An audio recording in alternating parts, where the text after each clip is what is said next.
Hello everyone and good morning सभी को। उम्मीद करता हूँ मेरी वॉइस प्रॉपर आ रही होगी सभी तक। और आज हम लोग करने वाले हैं कंप्लीट एंशियंट हिस्ट्री।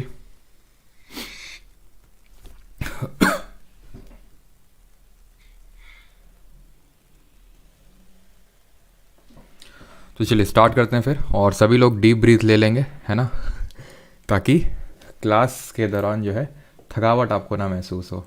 जैसे कि मैं भी क्लास लेने से पहले डीप ब्रीथ कुछ कर लेता हूँ, है ना, 4-5। उससे ये होता है कि आप एकदम फ्रेश और रिफ्रेशिंग फील करते हैं, ठीक है। और ये डीप ब्रीथ वाली टेक्निक जो है सीजीएल के पहले मैंने काफ़ी स्टूडेंट्स को बताई थी और काफ़ी मतलब काम आई। अभी ऑल इंडिया रैंक 18, हाँ 18 से बात हो रही थी अभी कल परसों ही। दिव्यांशु नाम है इसका, और उसने बोला था सर एक्चुअली मैथ के जो क्वेश्चंस आए थे उसको देखने के बाद मेरी हालत ख़राब हो गई थी। और वो जो आपने जो चीज़ बताई थी कि डीप ब्रीथ करना, मतलब वो लिटरली बहुत काम आई वो, सच में, ठीक है। तो इसी वजह से डीप ब्रीदिंग करते रहें और स्टार्ट करते हैं लेक्चर। एंशिएंट हिस्ट्रीज में अभी हम लोगों ने, क्योंकि बैच में हम लोगों ने कंप्लीट करी है, तो अभी इसको हम लोग कर लेंगे। तो एक तो ये हो जाएगा कि सारी चीज़ें रिवाइज भी हो जाएंगी, और कल को अगर आपको पूरा जैसे कि किसी एग्जाम से पहले आपको पूरा एंशिएंट हिस्ट्री रिवाइज करना है, पढ़ना है, तो आप इस लेक्चर को देख सकते हैं बजाय कि आप सारे लेक्चर्स को देखें, ठीक है। ये लेक्चर क्या है कि सारा चीज़ आपको एकदम रिविजन करवा देगा आपको।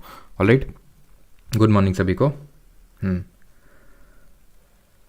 चलो धर्मेश, रोहित, नैतिक, रेमन, राधे राधे और गुड मॉर्निंग सभी को।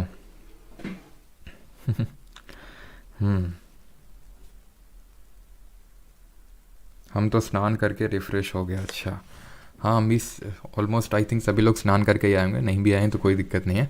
चलिए स्टार्ट करते हैं, और किस तरह से हम लोगों ने चीज़ें करी थी उसको थोड़ा सा रिवाइज कर लेते हैं कि जो एंशिएंट हिस्ट्री जो हम लोग पढ़ेंगे उसको किस किस तरह से पढ़ेंगे, मतलब क्या क्या टॉपिक्स होंगे हमारे एंशिएंट हिस्ट्री के। तो एंशिएंट हिस्ट्री में सबसे पहले हम स्टोन एज, जिसको हम पाषाण युग बोलते हैं, वो पढ़ेंगे।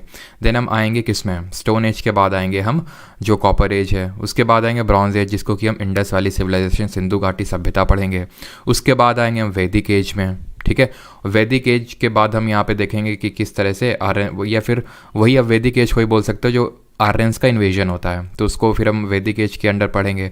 फिर हम महाजनपद पढ़ेंगे, मगध पढ़ेंगे, मौर्यन रूल पढ़ेंगे।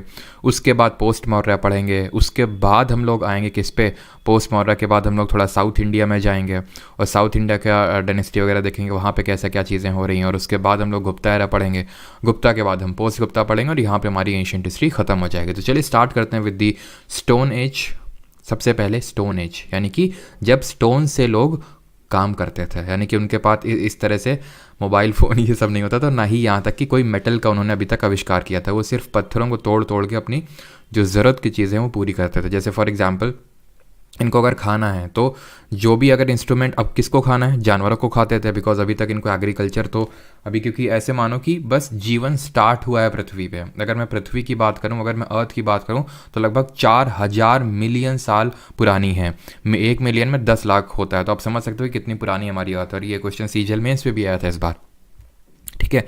तो आप ये समझ लो, अब ऐसा नहीं कि 4000 मिलियन ईयर पहले ही इस तरह से यहाँ पे अर्थ में लाइफ पॉसिबल हो गई थी। नहीं, अर्थ पे जो लाइफ है वो पहले ऐसा माना जाता है कि बैक्टीरिया के फॉर्म में एमर्ज हुई, इस तरह से धीरे धीरे धीरे धीरे ह्यूमंस आए, ठीक है। और ये अभी हम देखेंगे कि जो पूरी, पहले तो हम ये समझ लेते हैं कि अभी हम लोग एंशिएंट हिस्ट्री में ज़रूर बोल रहा हूँ, लेकिन अभी हम लोग हिस्ट्री स्टार्ट नहीं करेंगे, बिकॉज हिस्ट्री का मतलब होता है जहाँ पे हमारे पास कोई रिटन सोर्सेज होते हैं उसको हम हिस्ट्री बोलते हैं। जहाँ पे हमारे पास कुछ रिटन सोर्सेज, लिटरेरी सोर्सेज होते हैं, फिर उसको हम अदर सोर्सेज से भी कंफर्म करते हैं और उसको हम उस साक्ष्य को मानते हैं कि हाँ ये प्रमाणित है कि ये चीज़ हुई थी हिस्ट्री में, और उसको हम हिस्ट्री बोलते हैं।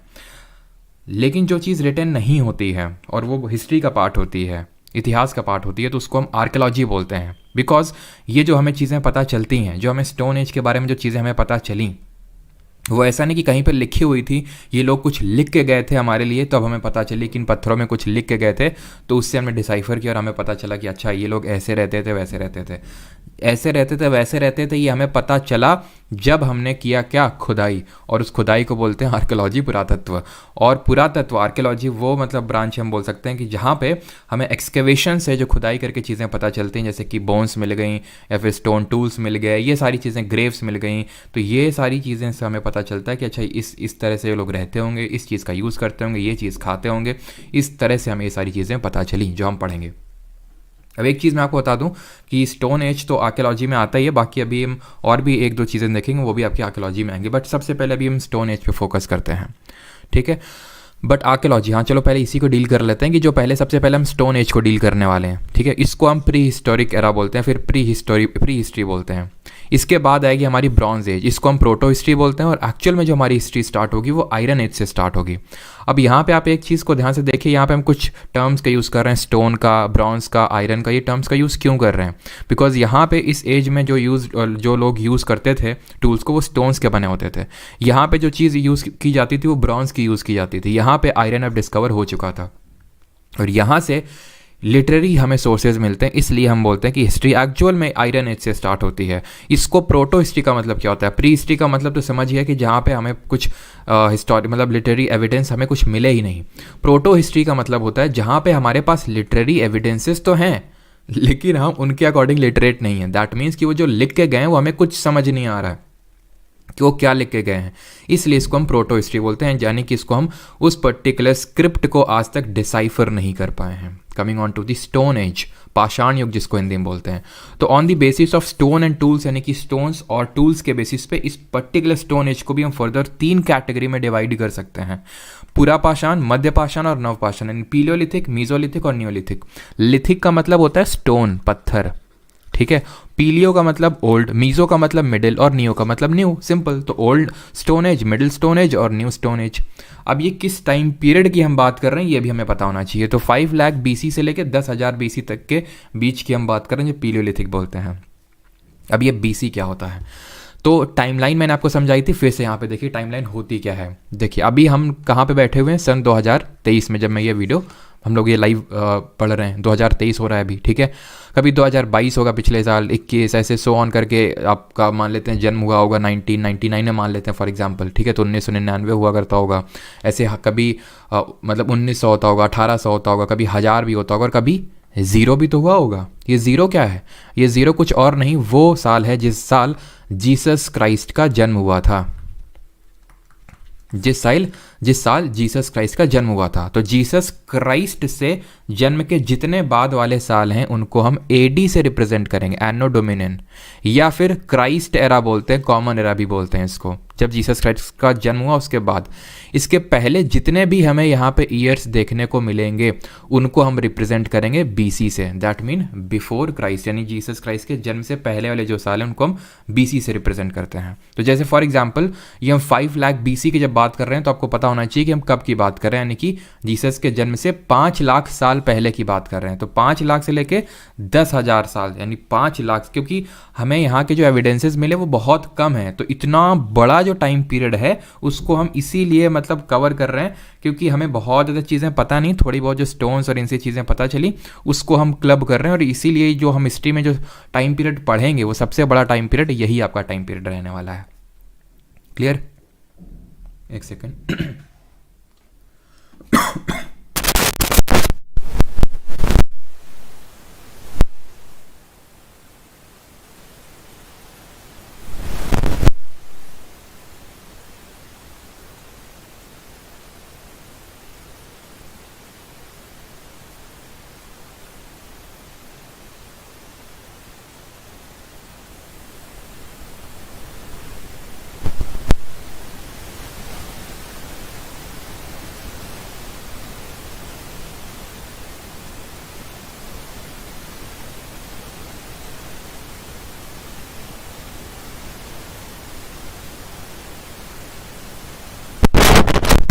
सॉरी फॉर द डिस्टर्बेंस, ठीक है। चलिए, तो ये हम किस टाइम पीरियड की बात करें आप समझिए। और आप एक चीज़ को नोटिस करेंगे कि जैसे हम आगे बढ़ेंगे BC में, जैसे फॉर एग्जांपल 5 लाख जो BC है, 5 लाख BC वो पहले रहा होगा, 4 लाख BC उसके बाद आया होगा, 3 लाख BC उसके बाद आया होगा।